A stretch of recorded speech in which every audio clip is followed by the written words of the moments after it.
Right, let's get started, shall we?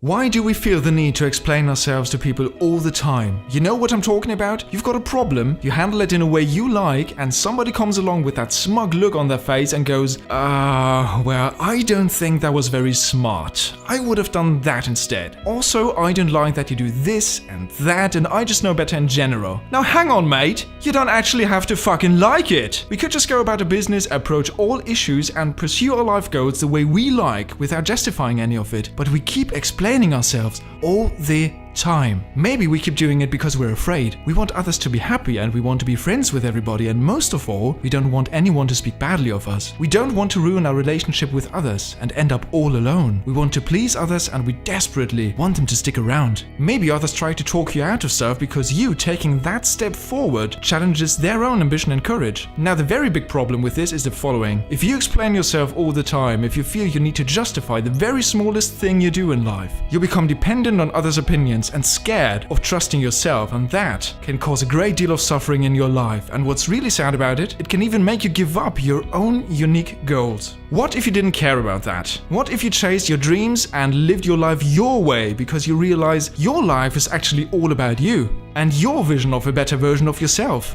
I'm not saying listening to advice from close friends is a bad idea and becoming a selfish bastard instead is the way to go, but balance is crucial. I fear nowadays we listen to others mostly and neglect our own opinions and feelings far too often. If you feel trapped or restricted in any way, I encourage you to stop explaining yourself to others. You don't owe anyone an explanation for anything, especially not for the following. Number 1, your values and your life priorities. So you took that job which doesn't pay that much but instead gives you the feeling you're part of something. Oh god, how could you, stupid? You shouldn't have left your old job. You were completely safe at the bigger company and the money you made. Just 2 or 3 more years and you could have had your own house. Rubbish. Stand up for yourself here. Whatever you do and wherever you are, no one is allowed to tell you what to do. No one is allowed to make you feel ashamed of yourself and your choices. No one is allowed to make you feel bad about the courage you had to muster to actually make a fucking decision. And a good one indeed if that new job makes you happy. And happiness is your main priority in life. Your path to happiness is unique and you have a limited number of days you can actually do something about that to make a bloody difference. Now then, of course, others may give you advice with best intentions indeed, but it's important to understand that their advice comes from their outlook on life, from their perspective, but don't let them interfere with your dreams. This needs to be respected. Your friend wouldn't have done that. Fair enough, that's it. There's no point in arguing about that or even worse, worrying about it. If you explain it to your friend and they're truly your friend, they stick with you, don't worry. If they judge and abandon you, well, they're obviously not your friend, so why bother? Save yourself a whole lot of stress by not giving a damn crap about it. The bottom line is, we're all the same in terms of wanting to become happy in life. We're all different, however, about our values and priorities and our ideas about how to get to that point of happiness. As much as you respect the next person's view on the world, others have to respect yours. You don't owe them an explanation for your way of life. Number 2, an apology if it isn't genuine. Now we all do or say stupid things sometimes. I once wanted to impress a girl by showing off my amazing butterfly knife tricks. My best mate was standing next to me, almost stabbed the poor bloke in the kidney because I'm horseshit with a butterfly knife. Holy crap, he was terrified, my knees got wobbly for a second, girl obviously wasn't as impressed as I'd hoped for. Now that was a moment when it was appropriate for me to apologize because that was genuinely stupid. Now, that was an accident. There are other occasions in life you shouldn't apologize for, and guess what? You don't actually have to. If you speak your mind and if you tell someone the truth, even if it's uncomfortable and it hurts someone's feelings, if you do that with best intentions and the desire to resolve an issue and be honest, if you aren't sorry, you don't have to apologize. Telling the truth and being honest takes quite a lot of courage. It takes strength. Now the problem is, most people when they're confronted with something very uncomfortable about themselves, they tend to be offended quite easily, and that is when our fear kicks in. By telling the truth, we may be hurting that person we care so much about we chose to confront them with this serious problem they have, and we're scared they leave us because we confronted them with the truth. And sometimes we desperately want to apologize, but not because we regret what we said or genuinely feel sorry, but just because we want to mend that wound we just inflicted as quickly as possible. Make things right again, but don't apologize for that reason. If you think you were right, don't apologize. A meaningless apology will have an impact on you as well, because you deny who you are and what you really think and feel. An apology isn't honest if its purpose is to make someone less offended. it, it will reduce your self-esteem over time. The more times you say sorry when you really aren't, the less it means and the easier it gets to say. Save your apology for when you feel remorse and you actually mean it. Chances are the other person actually thinks about your opinion and respects you for it. You don't owe anyone a meaningless apology. If you spend your life worrying about people getting offended by everything you say, well, good luck with that.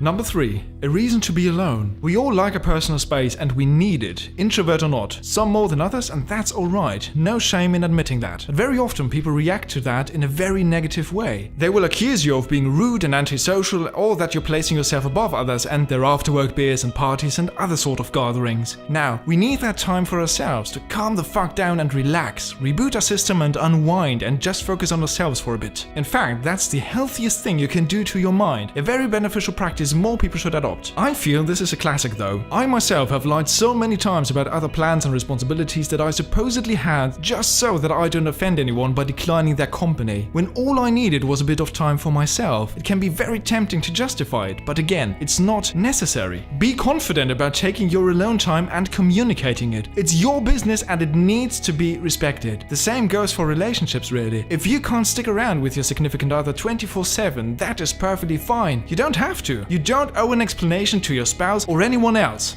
Number 4. Your appearance. No matter what others say, your looks don't require a justification on your part. You've decided to dye your hair green and pink, or shave your head completely, or grow a magnificent beard, or shave your magnificent beard. Maybe you like to keep things basic and simple and don't dress up for work during the week like your colleagues do. You don't own a Prada handbag, the comfy 15-pound pair of trousers is perfectly sufficient, and as long as your jacket keeps you warm on your crappy-ass bicycle, you couldn't be happier no matter what it looks like. That is perfectly fine. Don't you dare explain your appearance to others. It honestly isn't important. If you're ripped or if you let yourself go for a couple of weeks doesn't matter. Your physical appearance is your own business, and some people see it as a form of expressing themselves to the outside world. Now if that's the same for you, remember, you're a very unique soul, so props to you for showing it. If it isn't, well, it's your business, so please don't give a fuck about people who mistakenly think everybody expresses themselves the way they do. If you encounter any haters who are bored enough to care about other folks' appearance, they can look the other way. Not your problem. You don't owe anyone an explanation for your looks. Number 5. A yes to something someone said or giving your time away to others. You don't owe them. You simply don't. Family members who didn't give a shite about you all year and come knocking at your door at Christmas time and demand your presence. That one friend who asks for favors the millionth time and refuses to accept a no just for once. We all know situations like this, but when you feel like there is no compelling reason to say yes and you'd rather say no, you absolutely have the right to say no. On a side note, the same thing goes for dates. If you meet someone who is really nice and polite and alright looking and interested in you who asks you for a date, if you're not interested, you don't owe him or her to agree and give your time away. In case of dates, it's actually much worse to give someone false hopes than to just say no from the start. Again, saying no doesn't mean you don't acknowledge other people's kindness for offering the help, but it's your right to decline politely. You have your own goals and priorities in life, and sometimes there is something more important for you. And as we have established, your life is all about you. Learning to say no without feeling guilty will make life so much easier for you. Practice it and get to the point where you can easily say no. You don't owe anyone a yes. Otherwise, thanks very much for watching, subscribe if you like, and goodbye.